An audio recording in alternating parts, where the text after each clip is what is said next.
জমিনে যার যার চিন্তা করতে থাকবে।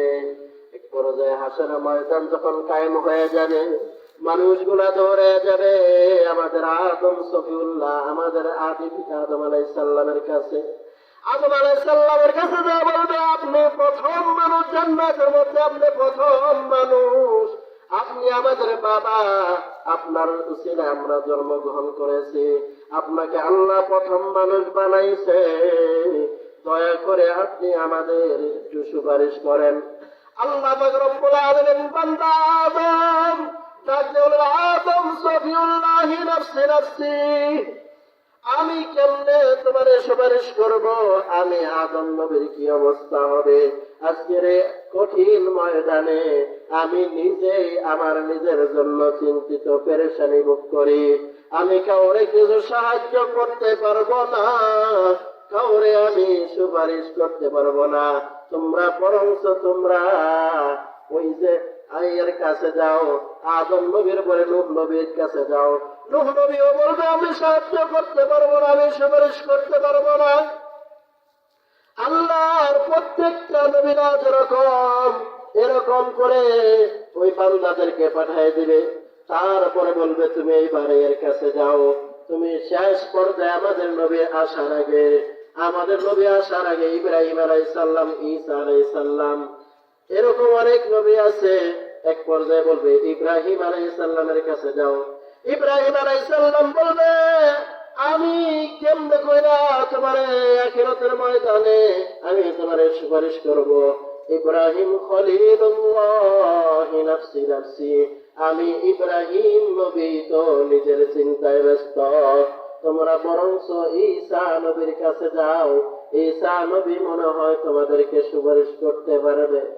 ঈসা নবীর কাছে যে উম্মতেরা বলবে, হুজুর আমাদেরকে একটু সুপারিশ করে, একটা নেকের জন্য আমরা জাহান্নামী হইতেছি, আমাদেরকে একটু সুপারিশ করার ব্যবস্থা করে দেন। ঈসা নবী বলবে, আজ হাসরের ময়দানে কথা বলার সাহস নাই। এই যে বিশাল হাসরের ময়দানে আমি ঈসা নবীর একটা জবাব দেওয়ার, একটা কথা বলা, এক পাও আগানোর শক্তি নাই। আমি ঈসা নবী বলবেন, ঈসা রূহুল্লাহ নফসি নফসি, আমি আমার নিজের চিন্তায় ব্যস্ত, তোমাদেরকে আমি আজকে সুপারিশ করতে পারবো না।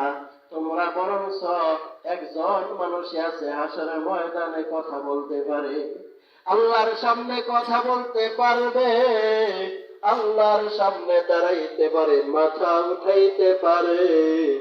বলে, লোকটার কথা বইলা দেন, আমি তার কাছে যাই। আমার আপনার নবী সে আর কেউ নাই।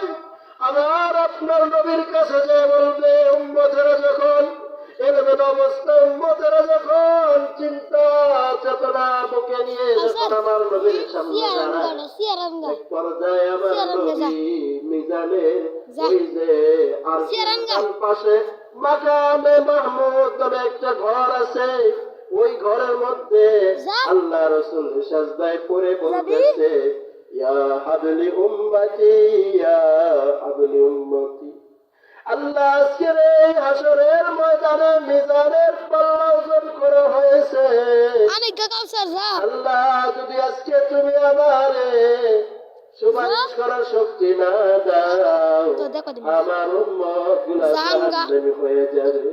আমার উম্মত গুলা যদি জাহান্নামী হয়ে যায়, আমি রাসূল কারে নিয়ে জান্নাতে যাব? আমি রাসূল তো জান্নাতে যাইতে পারবো না, আমি আমার উম্মতের ছাড়া জান্নাতে যাব না। সেই নবীর উম্মত আমরা বাজান, আজকে যদি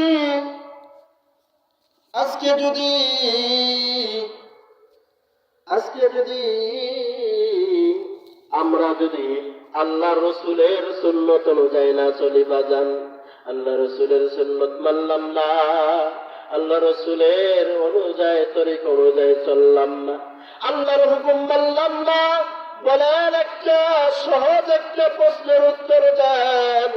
আল্লাহ রসুল কি কিয়ামতের দিন আমাদেরকে চিনবে। আমার লেবাসে, আমার পোশাক আশাকে, চাল চরিত্রে যদি আল্লাহ রসুলের সুন্নত না থাকে, তাহলে আমি যতই দাবি করি আমার নবী, আমার নবী কি কিয়ামতের দিন আমারে চিনবে? বলেন সবাই চিনবে কিনা? কারণ আমার পোশাক আশাক, আমার চলাফেরা, কথাবার্তার মধ্যে আল্লাহ রসুলের কোন তরিকা নাই, সুন্নত নাই, আল্লাহর ভালোবাসা নাই, নবীর মহব্বত নাই, মানুষের সেবা নাই, খেদমত নাই, মা বাবার দোয়া নাই। আমার জীবনটা আমল করে ব্যর্থ। এই আমল নিয়ে আল্লাহর সামনে দাঁড়াবার শক্তি নাই। কথা ঠিক কিনা? এই জন্য আল্লাহর হুকুম মানতে হবে, নবীর তরিকায় চলতে হবে, আলেম ওলামাদেরকে ভালোবাসতে হবে, মা বাবার সম্মান করতে হবে কিনা? যে কথা বলতেছিলাম, আমার নবী ডাক দিয়ে বলেন, আল্লাহ, আজকে যদি আমি আমার উম্মতরা জান্নাতে না নিতে পারি, আমি রসুল জান্নাতে যাব না। একজনই আছে কিয়ামতের ময়দানে মায়া করবে, একজনই আছে মহব্বত করবে, একজনই আছে জীবন দিয়ে হলে উম্মতের ফিকির করে। তিনি আর কেউ নয়, তিনি হলেন আমার প্রিয় নবী মুহাম্মাদুর রাসূলুল্লাহ। জবান খুলে পাঠ করি সাল্লাল্লাহু আলাইহি ওয়াসাল্লাম। হাদিসের মধ্যে বলা হয়েছে, কোন নবী ওলিরা পর্যন্ত সাহস পাবে না কিয়ামতে কথা বলার জন্য।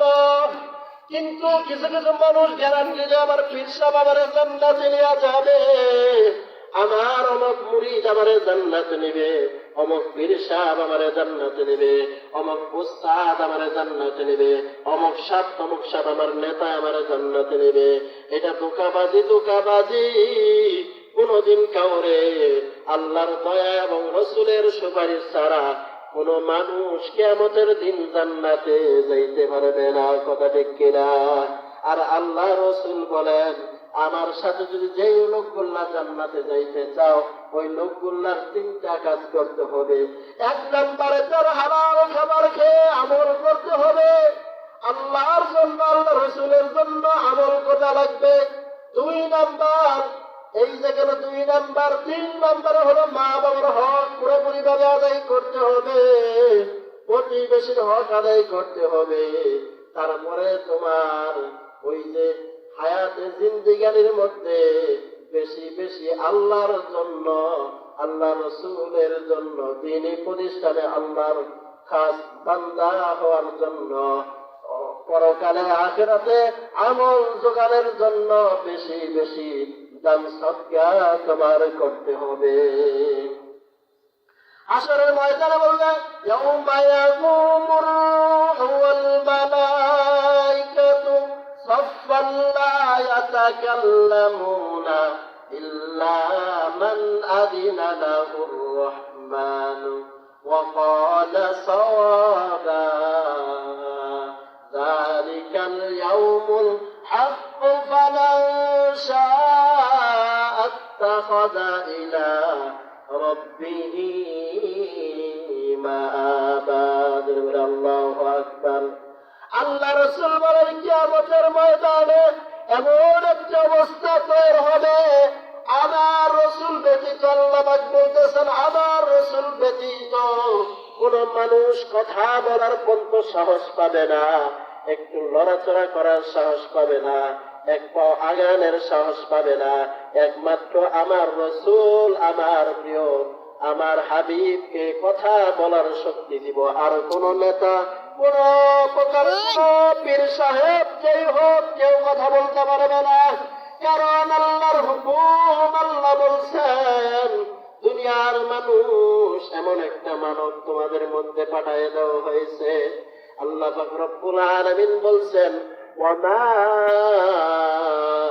আরসালনাকা ইল্লা রাহমাতাল লিল আলামিন। আল্লাহু আকবার। আল্লাহ রাসূলকে রহমত স্বরূপ দুনিয়ায় পাঠিয়ে দেওয়া হয়েছে রে ভাই।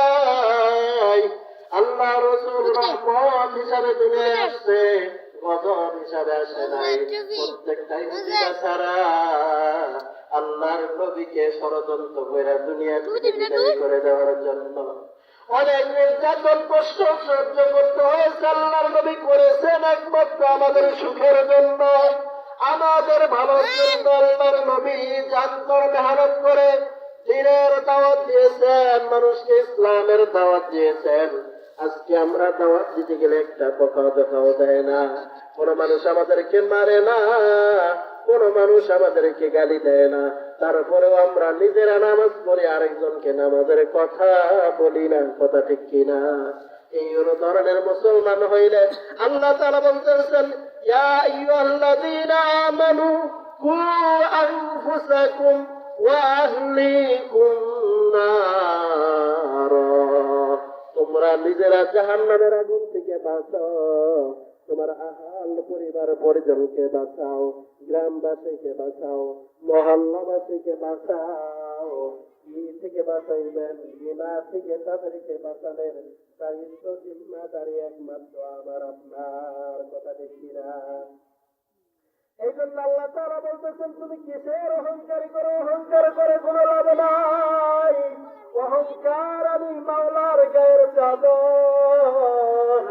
আমি আল্লাহ অহংকার করব, আমি আল্লাহ আসমান বানাইছি, আমি আল্লাহ জমিন বানাইছি। আবার আল্লাহ যদি আসমান জমিন বানাইতে পারে, অহংকার তো তারই করা দরকার। আমাদের মতো মানুষের তো অহংকার চলে না। কথা ঠিক কিনা?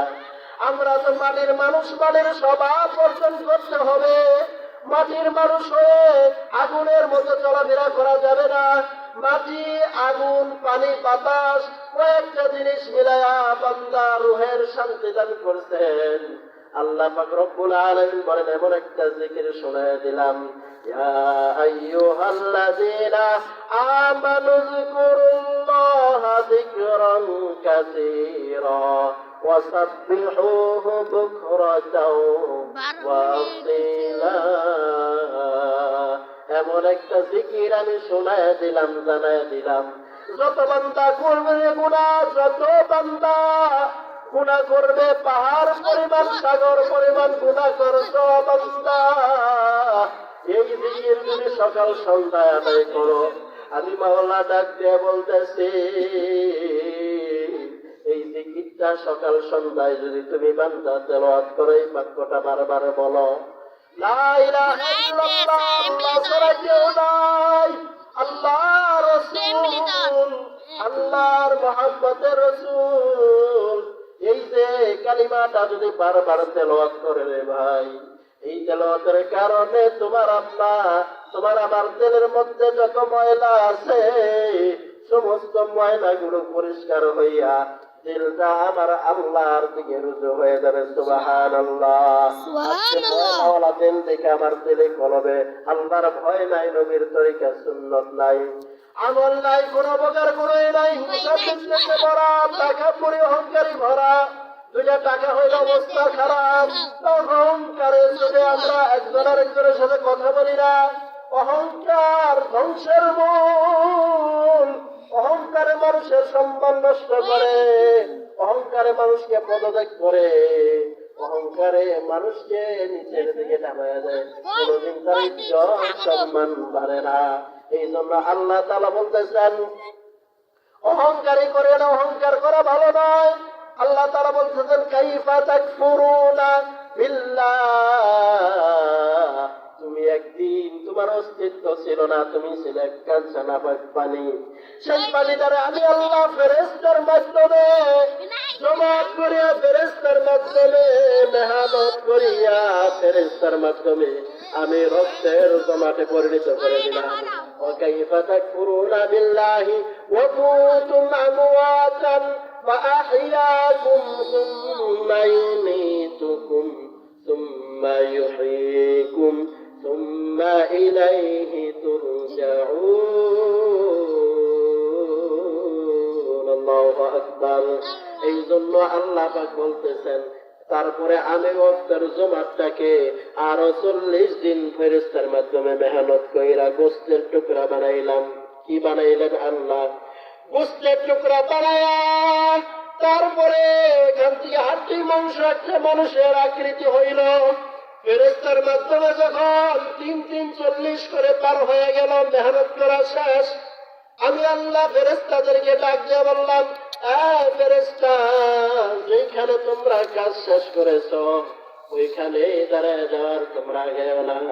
এই যে মাথাটা বানানো কাজ আছে, আমি মাওলা আমার বান্দারে নিজের কুদরতি হাত দ্বারা টইলা টইলা মাথা মুবারক, মুখ মুবারক আমি আল্লাহ নিজে হাতে বানাইব। সুবহানাল্লাহ।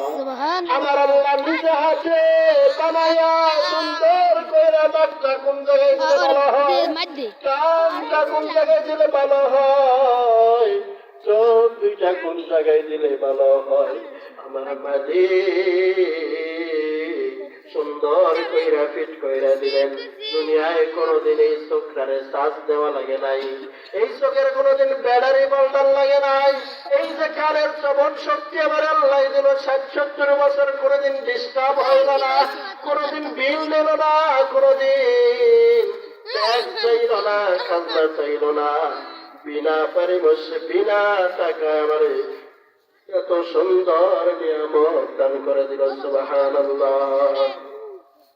আমার আল্লাহ তাআলা বলতেছেন, বান্দা, তারপরে আমি আল্লাহ ডাক দিয়ে বলতেছি, ইয়া আইয়ুহাল ইনসানু মা গররাকা বিরাব্বিকাল কারীম। আমি আল্লাহ তোমার ডাক দিয়ে বলি, কোন মানুষের পিছনে তোকায় পয়রা তুমি আমি রব্বি কারীমকে ভুলে গেলা, যে মালিক তোমার কোনো কিছু দেওয়ার বাদ রাখে নাই, রাখে নাই। আমার যে জিনিস যে জায়গায় ফিট করা দরকার সেই জিনিস সেইভাবে ফিট করে দিল। রব্বি কারীম ডাক দিয়ে বলেন, আমি কার জন্য পাগল হয়ে এরকম একজন সুন্দর মালিককে ভুলে গেলাম? কেমনে ভুইলা গেলাম? দুনিয়ার সমস্ত মানুষের মধ্যে এক ভাগ ভালোবাসা মহাব্বত পাঠাইছি, বান্দা তোমাকে 99 ভাগ ভালোবাসা আমি মালিককে, আমি মালিক তোমার খুশি হইয়া জান্নাতের মেহমান বানাই দেব। সুবহানাল্লাহ। আলহামদুলিল্লাহ। আল্লাহ পাক রব্বুল আলামিন যতটুকু আলোচনা করলাম শুনলাম, আমল করার তৌফিক দান করো। আসলে মাগরিব পর সময় থেকে অল্প সময়ে স্বল্প কথা বলছি, বলতে হলে ক্ষমা করবেন। ভুলগুলো আমার পক্ষ থেকে, ভালোগুলো আল্লাহর পক্ষ থেকে আমাদের সবাইকে আমল করার তৌফিক দান করুন। ওয়া মা আলাইনা ইল্লাল বালাগ। আসসালামু আলাইকুম ওয়া রাহমাতুল্লাহি।